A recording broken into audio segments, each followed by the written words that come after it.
Magandang araw po, mga kaibigan. Welcome po sa Kalil TV. Ating pong tunghayan ang aking kwento na pinamagatang Married to the Mysterious Lover. Pero kung bago ka pa lang sa aking channel, paki-like po ng aking video, paki-click po ng subscribe button gayon din ang bell icon para lagi kayong updated sa mga paparating ko pang uploads.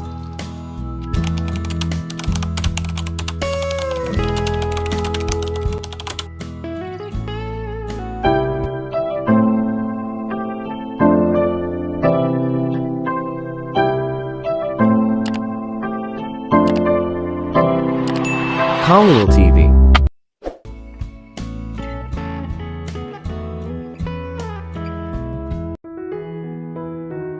Part 54. Meron akong kaibigan, at kagagaling lang ng US ang anak niya, at nag-arrange ako ng blind date para sa'yo. Siya ay bata at gwapo tulad ng iyong dating nobyo, at nakakuha ng trabaho bilang ambasador ng bansa. 2 beses ko na siyang nakita, at napakahusay niyang tao.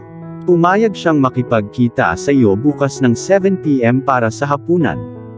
Gusto kong makita mo siya at mas makilala mo pa siya, pangungumbinsi ni Karina. Naging puti ang mata ni Rita. Sinisikap ng kanyang ina na magkaroon siya ng bagong kasintahan. Sa mga nangyari sa kanya, parang wala siyang ganang pakialaman ang sarili tungkol sa isang lalaki. Gusto lang niyang mamuhay sa kanyang mga kondisyon, at hindi makisali sa mga lalaking hindi dapat pagkatiwalaan. Kung tratuhin siya ni Jake na mahal niya, bakit pa siya muling maniniwala sa isang lalaki? Sila ay mga nilalang na matatamis na dila, at alam lamang kung paano linlangin ang mga babaeng natural na simple ang pag-iisip. Salamat mommy sa pag-aalaga at pagmamahal na ipinakita mo sa akin itong mga nakaraang linggo. Pero ayokong magkaroon ng kahit anong anyo ng relasyon ngayon. Hindi ako pupunta sa hapunan kasama ang anak ng iyong kaibigan. Gusto kong maging sarili ko, at mamuhay ng mag-isa nang hindi nahuhumaling sa sinumang lalaki, magalang na pagtanggi ni Rita. Napabuntong hininga si Karina. Inaasahan niya ang tugon na ito ng kanyang anak. She knows somewhere in her, in love pa rin siya sa dati niyang asawa. Kung hindi, ano ang kinalaman ng pag-blind date sa ayaw mong makipagrelasyon? Hindi pa rin niya nadadaig ang isang bahagi ni Jake sa kanya. Hindi ko hinihiling na makipagrelasyon ka anak. Blind date lang yan.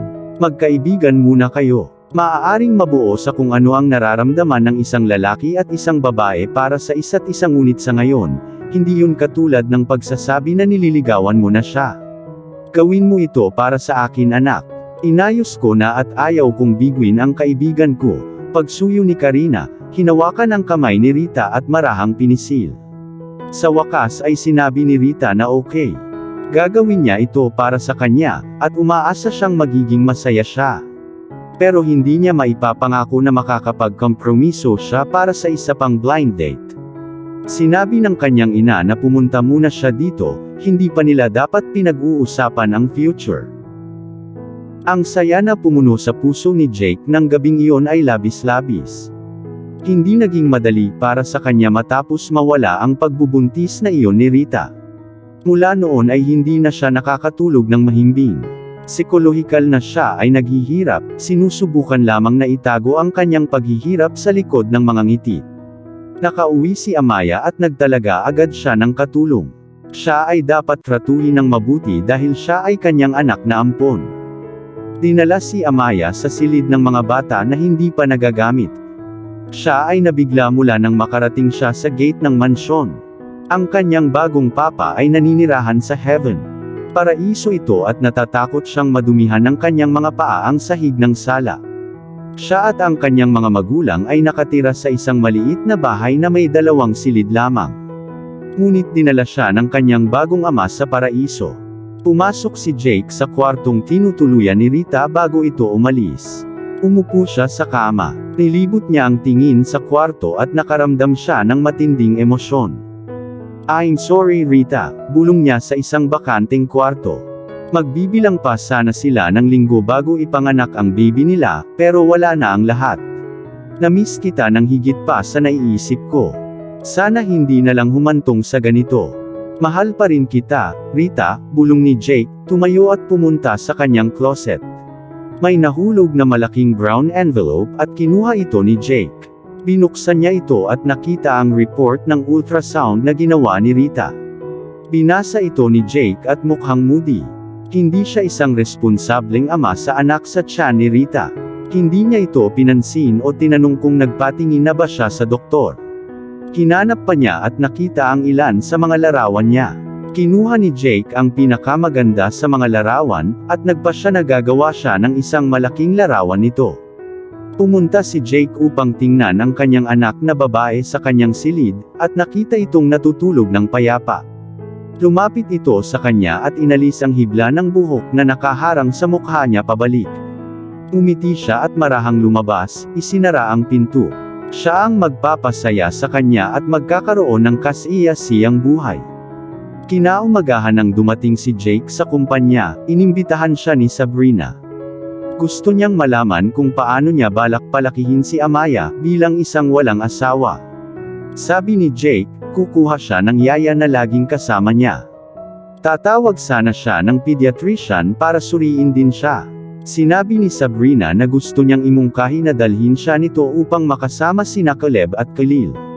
Mayroon silang isang quarter at si Amaya ay kukuha ng isang silid sa tabi ng kanyang mga pinsang lalaki. Ang mga tutor na darating para sa mga batang lalaki ay magtuturo din sa kanya. Sa ganoong paraan, matututo ang mga bata na tanggapin ang isa't isa, at mas mabilis na makilala kaysa kung nanatili siya sa kanyang mansyon. Tumango si Jake. Si Sabrina ay isang matalinong babae. Tama siya, kakayanin niya ang sarili niya kung ma-expose siya sa isang komportableng kapaligiran tulad ng kanyang mga pamangkin. Tinanong ni Jake kung papayag si Kian Hendricks, at sinabi ni Sabrina na walang pagpipilian si Kian Hendricks maliban sa tanggapin ang kanyang bagong pamangkin. Biglang nagtanong si Sabrina, kamusta si Rita? Na-check mo na ba siya? Biglang nalungkot si Jake. Bumuntong hininga siya at inilayo ang mukha, kinagat ang ibabang labi. Nakita ni Sabrina ang kanyang mga kilos at ang kanyang biglaang pagbabago ng mood, at nagtaka kung mali ba siyang nagtanong sa kanya ng ganoong tanong. Sabrina, hindi na naging pareho ang buhay ko pagkatapos akong iwan ni Rita. Pinuntahan ko siya sa ospital bago siya ma-discharge, at hindi ko maiisip kung gaano ako ininsulto at pinahiya ng kapatid niya. Tinis ko dahil ako ang nagkamali. Itinulak pa ni Alfred at guguluhin sana ang suit ko noong araw na iyon, at walang sabi-sabing nanood si Rita. Kinailangan kong umalis sa lugar niya ng umagang iyon. Pumunta ako sa bahay niya para makita siya pagkatapos niyang ma-discharge, at hindi lang si Alfred ang umatake sa akin that time kundi pati na rin ang mommy niya. Sinabi niya sa akin na huwag nang muling hanapin ang kanyang anak. Gusto niyang mamuhay ako ng hiwalay sa kanyang anak dahil sapat na ang pinsalang na idulot ko sa kanya. Kinailangan kong igalang siya at umalis. I-blacklist ni Rita ang mga cellphone number ko. Ang 2 numero na ginamit ko ay naka-blacklist. Sinubukan kong abutin siya sa pamamagitan ng mga social media accounts niya at binlock niya ako. Ako ay may kasalanan. Gusto ko siyang makita, kausapin, humingi ng tawad sa kanya, tanungin siya kung paano niya gustong mabayaran ko siya. Natuklasan kong bumalik na siya sa trabaho, sinubukan kong puntahan siya ngunit tumanggi siya sa pagpasok ko sa kanyang opisina. Hindi ko alam kung paano ko siya maaabot ulit. Naliligaw na ako at nawalan na ako ng katahimikan simula noong pangyayaring iyon. Alam mo bang dumaranas na ako ng insomnia? Alam ni Lance at habang nagsasalita ako sa iyo, hindi ako natutulog ng 2 oras sa loob ng 24 na oras. Natutunan kong itago ang paghihirap ko sa likod ng mga ngiti ko. Ngunit nagdurusa ako sa pribado, Sabrina. Ang tanging nakakaalam kung paano ibahagi ang aking mga pasanin ay ang aking kapatid, ngunit hindi siya interesadong makisalamuha sa akin at hindi ko alam kung kanino pa ako magbabahagi ng aking mga hinanakit maliban sa ngayon na tanungin mo. Paliwanag ni Jake. Naawa si Sabrina sa kanya. Mukhang natutunan niya ang mahirap na paraan. Tinitigan niya ang mapupungay nitong mga mata at alam niyang hindi ito nakatulog ng maayos. May nararamdaman ka pa ba kay Rita? Tanong ni Sabrina at mahinang tumawa si Jake. I love her Sabrina, sagot ni Jake. Naniwala siya sa kanya. Kung hindi niya ito mahal, hindi siya maghihirap ng ganito. Hindi niya alam pero hulaan niya na iniwan niya yung mga casual na girlfriend na pinananatili niya kasama si Rhea. Alam niyang si Rhea ay sinibak ni Kian Hendricks. Akala niya ay haharapin ni Jake ang kanyang kapatid kung bakit niya pinaalis ang kanyang kasintahan ngunit hindi. Kung mahal mo pa rin siya, hindi ka mapapagod na makita siya. Try mo at someday, bibigyan ka niya ng oras para makinig, payo ni Sabrina. Ayaw niyang makialam sa sitwasyon ni Jake at Rita. Matanda na sila at kayang ayusin ang kanilang mga sarili. At saka, magagalit si Kian Hendricks sa kanya kapag nalaman niyang nakialam ito sa kanyang mga gawain. Paano na ang plano ng kasal? Tanong ni Jake. Malapit na ang kasal sa loob ng 1 linggo at kung saan-saan na ang balita nito. Ngunit hindi pa kilala ang personalidad ni Sabrina. Ang kasal ay mahigpit sa imbitasyon at ayaw ni Kian Hendricks ng maingay, pagiging isang pribadong tao. Naayos na ang lahat, sagot ni Sabrina. Umiti siya at ngumiti din si Jake. Hinanap ni Jake si Rita sa kanyang pinagtatrabahuhan at sa unang pagkakataon makalipas ang mga linggo, nakita niya itong lumabas ng kumpanya para mag-lunch. Pinuntahan niya agad ito at inirapan siya nito, lumampas sa kanya na parang hindi niya kilala. Rita please, kailangan kitang makausap, sabi ni Jake na sinundan siya. Biglang lumingon si Rita at tinitigan siya ng masama. Kailan ka pa naging tulala na hindi mo na mabasa ang sulat kamay sa dingding? Hindi mo ba nakikita na wala na tayong pinagsamahan? Bakit mo ako ginugulo kung saan-saan? Ayoko ng mga makulit sa paligid ko, lalo na yung mga walang self-esteem para respetuhin ang sarili ko, hinampas niya siya. Walang pakialam si Jake. Kung ano ang gusto niyang sabihin, masasabi niya. Siya ay may karapatan na sumama sa kanya pagkatapos ng lahat, nagawa niya ang pinakamasamang bagay sa kanya. Alam kong mali ang naging unfair ko sa'yo, ngunit mangyaring handa akong itama ang aking mga mali. Ang hinihiling ko lang ay bigyan mo ako ng oras para pakinggan, pagsusumamo ni Jake. Pero sinigawan siya ni Rita na lumayo sa kanya.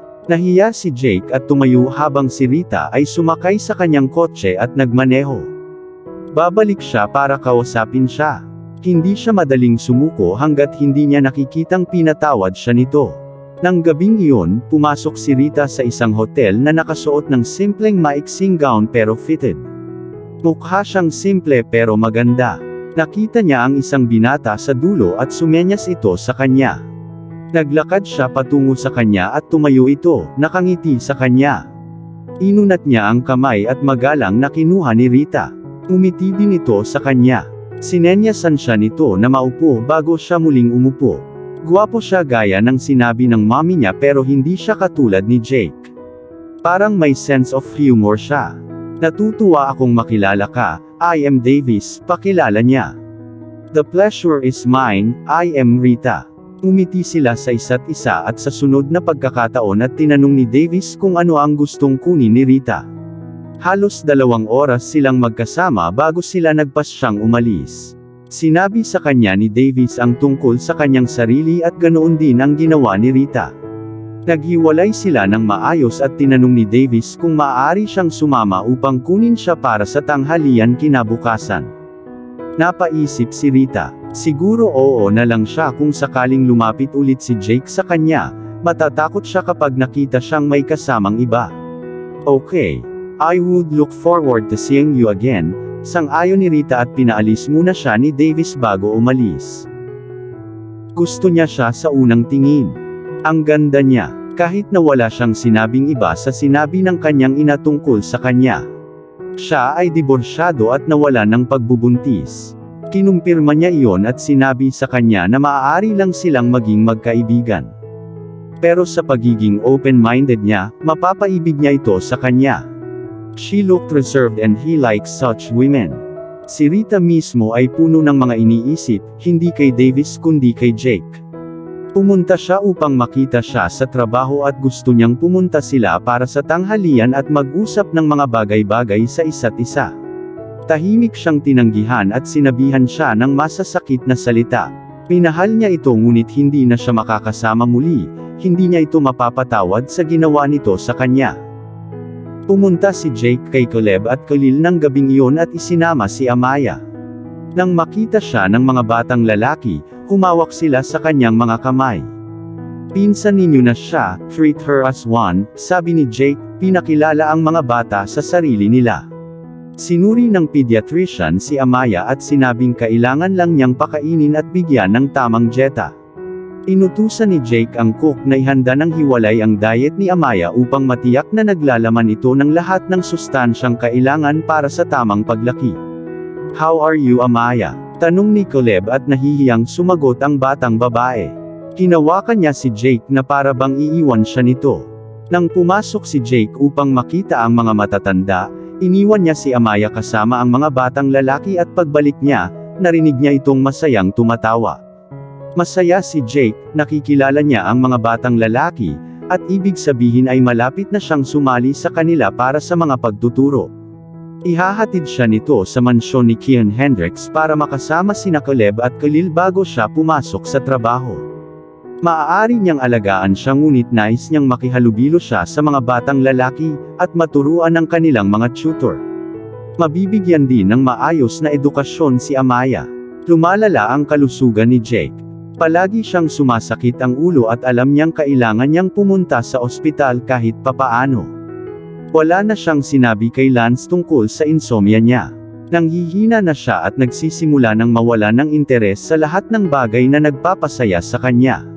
Kinaladkad niya ang sarili sa kumpanya at pumunta sa kanyang opisina. Wala siyang magawa nung umagang iyon at hinanap siya ni Kian Hendricks. Hindi maganda ang pakiramdam ng kanyang kapatid, hula niya. Ngunit kinausap siya ni Sabrina na lumapit sa kanya para malaman kung ano ang kanyang hamon. Hiniling niya sa kanya na sabihin sa kanya kung ano ang mali sa kanya dahil kaibigan niya ito, at sumagot siya sa pagsasabing siya ay kanyang kapatid. Nakita niya si Jake na mukhang mahina at may sakit. Mukha siyang payat at inilagay lang ang ulo sa sandalan ng upuan niya. Lumapit si Kian Hendricks sa kanya at nagtanong, anong nangyayari sa'yo? Pero hindi siya sinagot ni Jake. Siya ay halos mamatay bago siya dumating upang itanong sa kanya kung ano ang nangyari sa kanya. Kung hindi mo sasabihin kung ano ang mali sa iyo, kapag namatay ka, malalaman ng lahat kung ano ang pumatay sa iyo, deklara ni Kian Hendricks. Sinamaan siya ng tingin ni Jake. Pinapansin mo lang ba ako o hinihintay akong mamatay? Singhal niya sa kapatid. Dahil mali siya, hindi niya ito kamag-anak bilang kanyang kapatid. Dapat niyang hintayin na mamatay muna siya bago angkinin ang kanyang bangkay. Tinatanong kita kung anong problema mo ngayon. Hindi ka ba magsasalita? Hiling ni Kian Hendricks. Pumikit na lang si Jake at hindi siya sinagot. Lumapit si Kian Hendricks at hinawakan ang kanyang noo, binawi niya kaagad ang kanyang kamay. Ang noo ni Jake ay parang nasusunog. Mataas ang temperatura niya at nakatitig lang sa kanya si Kian Hendricks. Nilalagnat ka at hindi nagpunta sa ospital. Ano bang problema mo at kailangan mong pumunta sa opisina kapag masama ang pakiramdam mo? Saway ni Kian Hendricks sa kanya. Nag-aalala ka na ngayon sa akin, tama. Noong nagsimula ang lahat, may pakialam ka ba kung mamatay ako o mabubuhay ako? Hindi ka ba interesadong magkaroon ng pamangkin na kahit kailan ay hindi? Iwanan mo lang ako, hayaan mo akong mamatay. At tingnan natin kung sino ang bubuo sa iyo ng pamangkin sa susunod, singhal ni Jake sa kanya. Tumingin lang si Kian Hendricks sa kanya at sumagot ng, akala ko ba nagmahal ka ng sakit sa girlfriend mo na kadalasang nagkaka-intertwine ka sa loob ng opisina mo? Hayaan mo na ako kuya. Huwag kang mag-alala, magiging okay din ako, pagsisinungaling ni Jake. Paano siya magiging maayos sa ganoong lagnat? Sa kabaligtaran, masaya siya na sa wakas ay dumating ang kanyang kapatid. Magiging okay siya kung magiging masaya ang kapatid niya sa kanya. Pumunta ka sa lounge at humiga ka, tatawagan ko si Lance, bili ni Kian Hendricks at hindi na tumayo si Jake. Tinawagan ni Kian Hendricks si Lance at sinabi niyang may inooperahan siya at hindi makalapit. Tinawag niya ang kanyang doktor na si Zach at hiniling niyang bigyan siya ng 30 minutes. Kung mananatili siya hanggang 30 minuto, Uuwi na si Jake at dapat niya itong salubungin sa kanyang mansyon. Hiniling ni Kian Hendricks na umuwi si Jake sa mansyon at ihahatid ng kanyang driver. Pagkatapos ng maraming panghihikayat, tumayo siya at umalis. Pinuntahan ni Zack si Jake at na-diagnose siyang may insomnia at ito ay nagiging psychological. Malapit na siyang malagay sa depresyon kung walang gagawin tungkol dito. Sinabi ni Jake na uminom siya ng ilang mga tableta, ngunit hindi ito gumagana para sa kanya. At hindi siya makatulog dahil binabangungot siya. Sinabi ni Dr. Zack na kailangan niyang patuloy na subukan ang mga tabletang iyon at magreseta ng isa pa para sa kanya. Nang makita ito ni Jake, sinabi niyang ito ang unang uri ng pills na nireseta sa kanya ng kaibigan niyang doktor. Inireseta ni Zack ang isa pa at sinabi ni Jake na kukunin niya ito at umalis si Zack. Pagkaalis niya, tumayo siya at kinuha ang susi ng sasakyan niya para hanapin si Rita. Ngunit pagdating niya, nakita niya itong magkahawak kamay sa ibang lalaki at sumakay sa kotse nito. Pumikit siya, nakakita na si Rita ng iba. Nakatayo siya sa malayo, at nakita niya silang magkakasama at nagmamaneho. Nagsasayang ba siya ng oras sa paghabol kay Rita? He was suffering torture because of her, at may nakikita na siyang iba. Parang pinipiga na naman siya ng ulo niya ng mas buong lakas. Bumalik siya sa kanyang sasakyan, ngunit hindi siya makapagmaneho. Natanggal na si Rita sa kamay niya at wala siyang magawa. Hindi siya maniniwala. Marahil ay magkaibigan sila at walang kalakip na tali. Pupuntahan niya ito ng isa pang beses at kung kumpirmahin itong may nakita siyang iba, hindi na niya ito hahabulin muli. Kung paano siya nakapag-drive pabalik sa mansion niya ay hindi niya alam. Nakita na lang niya na nakauwi na siya. Pumunta siya sa kwarto niya at humiga sa kama. Uminom siya ng kanyang mga gamot ngunit nilaktawan ang mga tableta. Dadalhin niya iyon sa gabi at umaasa na ito ay gagana para sa kanya. Nang makaalis si Lance sa ospital, nagmaneho siya papunta sa kinaroroonan ni Jake. Doon niya nakita sina Sabrina at Kian Hendricks. Nakaupo lang si Jake na mukhang pagod at nanghihina. Humingi ng tawad si Lance at sinabing may inoperahan siya at hindi na siya makakarating. Sabi ni Kian Hendricks na okay lang. Inasikaso siya ng kanyang doktor. Pero parang hindi na siya gumagaling. Gusto niyang imungkahi na pumunta sila sa ospital. Lumapit si Lance kay Jake at tiningnan ang mga gamot na nireseta sa kanya. Insomnia ka pa rin ba? Tanong niya. Nagulat si Kian Hendricks. Nakita na niya ang mga gamot ngunit hindi niya alam kung ano ang dapat pagalingin ng mga ito. Nagkaroon ng insomnia si Jake. Tumango si Jake at nagalit si Lance, paanong hindi mo sasabihin sa akin kung naghihirap ka pa rin dito? Paano ka mananatili ng ilang linggo nang hindi nakakatulog ng normal at umaasa na magiging maayos ka? Pakiramdam ni Jake ay para siyang bata na pinapagalitan. Hindi ko ginustong abalahin ka, ang sagot ni Jake. Istorbohin mo ako, sanay akong maabala sa mga health issues. Paano ka magiging ganito kapabayaan sa kalusugan mo Jake? Saway ni Lance. Anong magagawa natin ngayon kuya? Tanong ni Sabrina. Ang gamot na ito ay hindi gagana sa kanya kung nakakaranas siya ng insomnia sa loob ng ilang linggo ngayon, deklara ni Lance. Kinuha niya kay Kian Hendricks ang cellphone number ni Zack at tumabi para kausapin ito ng ilang minuto. Pagbalik niya, nagsulat siya ng ilang reseta sa papel at hiniling sa isa sa mga driver ni Jake na kunin ang mga gamot. Yung problema sa puso, naaapektuhan ka Jake, at nagiging psychological case na ito. Kung hahayaan mo itong bumaba pa, hahantong ito sa depresyon. Kailangan mong ilagay ang iyong isip sa kagaanan at hayaan ang mga bagay-bagay sa kanilang natural course. Pang-aakit sa kanya ni Lance. Hindi madali, alam niya pero kailangan niyang maging matatag. Kung masyado niyang maaapektuhan ang sarili niya paano niya pahahalagahan si Rita kung sa huli ay babalik ito sa kanya? Ang mga pag-iisip ni Rita ang nagtulak sa iyo sa puntong ito. Sana na-realize mo ang nararamdaman mo ng mas maaga bago pa maging komplikado ang mga bagay-bagay, sabi ni Kian Hendricks. Maya-maya ay dumating na ang driver at naghatid ng mga gamit. Kinuha ito ni Lance at pinagmasdang mabuti at tinanong kung kinuha ni Jake ang kanyang hapunan. Kumain na siya pero hindi ko alam kung almusal o tanghalian, sagot ni Kian Hendricks. Nang dumating sila Jake ay sinabi niyang wala siyang kinakain noong araw na iyon. Kaya malamang na ito ay almusal na kinuha sa oras ng hapunan. Naintindihan naman ni Lance at naglabas ng ilang injection at binigyan ng dalawa si Jake.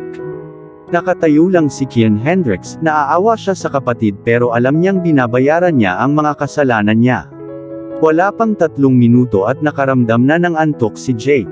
Tutulungan kita sa kwarto mo, alok ni Sabrina at tumayo lang si Kian Hendricks habang nasa bulsa ng pantalon ang mga kamay at hindi nagbigay ng kamay. Tinulungan siya ni Sabrina papunta sa kwarto niya. Pagkalabas niya ng sitting room, sinabi ni Lance, Kian Hendricks, ang hirap mo ngayon. Saludo ako sa iyong galing. Nawala sa sarili si Kian Hendricks. Anong ibig mong sabihin, Lance? Tanong niya, hindi niya talaga maintindihan ang sinasabi niya. Ibig kong sabihin ang katibayan ng iyong pagsusumikap ay nagpapakita ng mga resulta nito sa aking kapatid na babae. Sabi ni Lance at nagsimulang tumawa. Umiti si Kian Hendricks. Nakakahawa ang tawa ni Lance. Nakita ni Lance na naliligaw pa rin si Kian Hendricks at sinabi niyang, buntis si Sabrina pero maaga pa naman. Nagulat si Kian Hendricks at gustong magtanong kay Lance nang bumalik si Sabrina. Kamusta na siya ngayon? Tanong ni Lance na matamang nakatingin kay Sabrina. Muntik na siyang makatulog bago kami makarating sa kwarto niya. Umaasa ako na ito ay gumagana para sa kanya sa pagkakataong ito. Napakabait niyang tao, sabi ni Sabrina. Sinulyapan ni Kian Hendricks si Sabrina, ngunit wala siyang nakitang kakaiba sa kanya na maaaring magpahiwatig na siya ay buntis. Ngunit si Lance ay isang doktor at maaaring magkaroon ng kanyang paraan ng pag-alam ng hindi nag-diagnose. Kumusta ka nitong mga araw, sister? Sana hindi ka madalas mapagod at ma-stress. Tanong ni Lance sabay hawak sa kanya at pinaupo sa sofa. Wala naman akong ginagawa. Ang ginagawa ko lang ay umupo at maghintay sa pagdating ng araw, sagot ni Sabrina. Mas mabuti. Relax ka lang. Tsaka hindi ka ba mahilig mag-supplement? Tanong ni Lance na mukhang nag-aalala. Napangiti si Sabrina. Ang huling beses na nagtanong ka ng mga ganitong uri ng mga tanong ay noong buntis ako sa aking mga lalaki. Hindi ako mahilig uminom ng supplements maliban na lang kapag buntis ako at hindi pa ako buntis. Napaungol si Lance at ngumiti ng malapad. Sinabi ni Kian Hendricks na maaari niyang inumin ang supplement sa kabila ng kanyang sinasabing hindi siya buntis. Nang maghiwalay sila, tahimik si Kian Hendricks hanggang sa makarating sila sa kanilang mansyon. Si Sabrina, hindi pa niya alam na buntis siya kung hindi, sinabi niya sa kanya. Sinabi ni Sabrina na nais niyang magkaroon ng magandang tulog si Jake. Ilang araw na siyang hindi nagpaparamdam at namumutla siya. Hindi naisip ni Kian Hendricks ang kanyang mga salita. Magkaiba ang iniisip nilang dalawa at iba ang bumabagabag sa kanya. Dahil buntis si Sabrina sa kanyang anak, sa pagkakataong ito ay marupok na ang pakikitungo niya rito. Hindi siya nagkaroon ng pagkakataon na makasama sa panahon ng pagbubuntis at pagsilang ng mga batang lalaki. Ngunit ngayon, ang kanyang mga balikat ay magagamit para sa kanya upang ihiga ang kanyang ulo. Paninindagan niya ang kanyang responsibilidad sa pagkakataong ito, at panuuri ng paglaki ng kanyang baby bump. O may pagtutol ka? Tanong ni Sabrina at hinintay ang sagot ni Kian Hendricks. Sumulyap sa kanya si Kian Hendricks at nawala sa sarili. Ano bang pinagsasabi mo? At dito na po, nagtatapos ang part 54 ng ating kwento. Sabay-sabay po natin abangan ang susunod na kabanata. Paki-support rin po ng mga kwentong pag-ibig ni Deborah Stories, ang aming munting channel. Maraming salamat po. God bless and stay safe.